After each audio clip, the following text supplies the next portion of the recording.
Okay, this is part 2 of point rig geometry, forming the geometry of structural arches. And what I had done was I hosted a series of points and created transverse ribs and then lofted a shape through those ribs.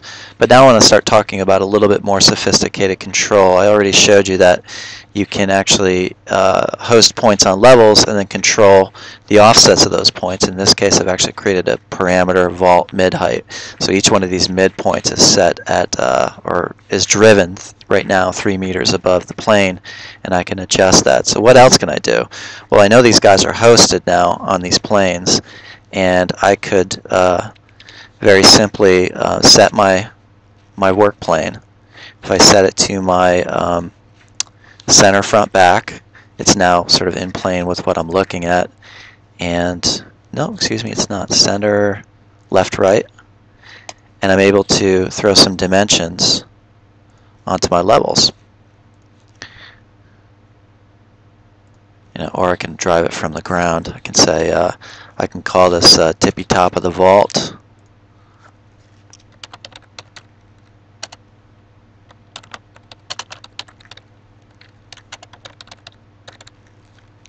Okay, so this first one will be my vault top center height, and the second one will be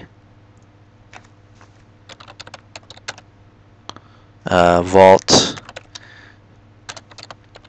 mid slope height. So those are being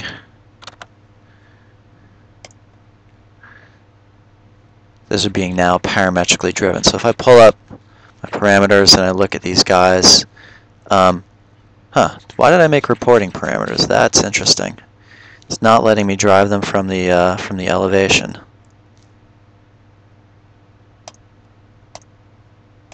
I'm not sure if I did that intentionally or not, but let me modify those and turn off the instance parameter function.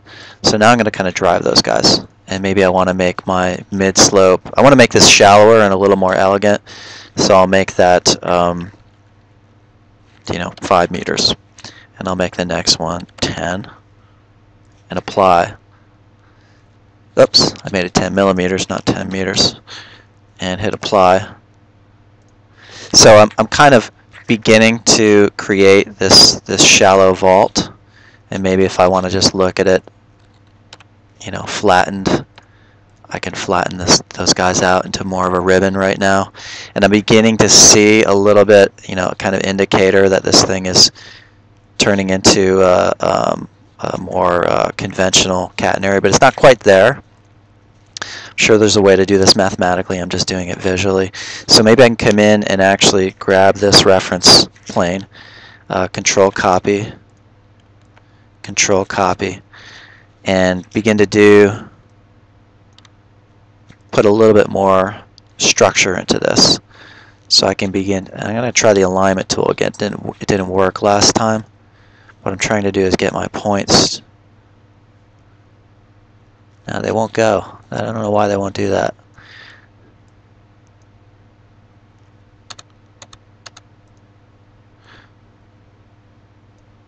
So I'm truly turning this into a cylindrical ribbon rather than a kind of wavy ribbon.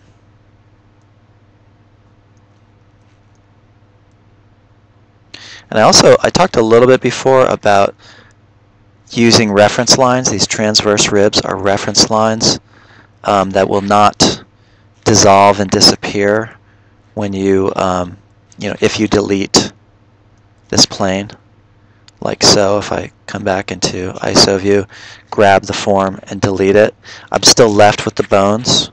Remember, I had turned these into reference lines. Now there's a certain interesting behavior that goes along with that.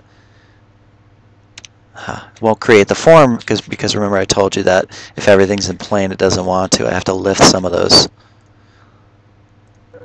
guys up. It's a weird anomaly. I don't know why it exists, but it does. Let me delete that guy again and see if I can make. I'm controlling the midpoint with that height parameter. Yeah, it does. Interesting. Okay, so the behavior of this is usually when you've actually created a surface, you're able to then hit create form and actually extrude it in some manner. And I think when you use reference lines, you're not allowed to do that. But you see, maybe if I change these to model lines, just for the sake of discussion, I just unchecked the reference line property. Now they're just plain Jane model lines. Let's see what happens when I create a form. Now, of course, if I grab this form and delete it, I lose everything. And that's kind of the benefit of using reference lines. But I think if I grab this form in this manner, it's going to allow me to impart some thickness on it. Now, there are other ways to do that. There are ways to impart thickness by panelizing just a surface that you've made, but that also has some drawbacks. What I find interesting about this is that I'm now not seeing any shape handles. It looks like it's kind of fixed. Let's see if I can uncheck that and see what happens. Oh, it goes flat. Kind of weird. Back that up again. And I don't see anything in the properties dialog box that allows me to control that. So this is not extremely useful, and I think I actually would prefer to go back to using the reference lines to make my geometry, because I can always grab this form, divide the surface, and then begin to impart a thickness to this plane by panelizing it. Right now, though, let's stick to the idea of how to create this geometry. I'm going to do one more interesting thing to this. I'm going to create another spline. I'll make the level 1 my work plane. I'm going to create a 1, 2, 3, 4, 5. I will turn that into a reference line. I'm going to tab through until I find the edge of that form, and I'm going to grab this spline that I just made and create form. Wouldn't let me do it. Interesting. Why not?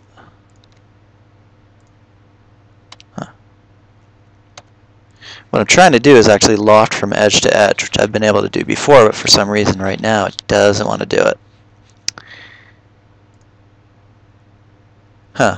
When I hit create form, looks like it just extrudes it. It does not want to loft to my reference line, and I wonder why. Maybe that can't be a reference line, because maybe you can't loft between a reference line and a model line. Let's see if that's true. That's not true. Maybe it has to do with the too many points in plane. We discovered that before when we were lofting through our transverse arch. So I'll grab a couple of these. Maybe I'll grab everything in the middle, sort of jack it up into space. And for the sake of argument, let's turn this back into a reference plane. I'll tab until I find my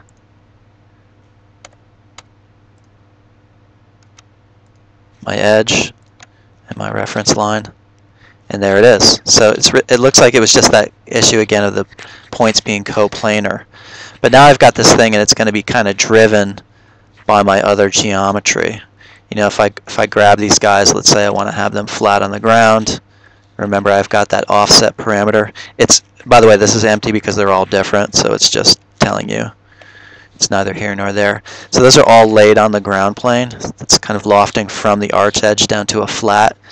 And if I begin to grab these guys again and drag them up into space, the loft from this edge down to there remains intact, which is kind of cool.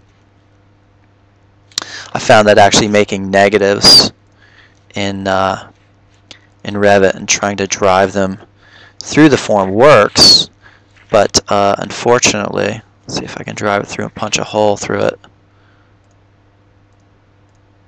Unfortunately, when you go back and you panelize the surface, the panelized surface is not affected by that cut geometry, which I'm bummed out about, but that's life.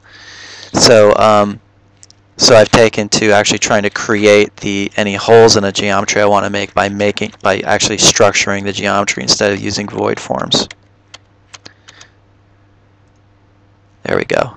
There's my void form, so if I grab it, I can delete it and sort of forget that methodology. It doesn't seem to work very well. Somebody else may figure it out. I have not figured it out yet.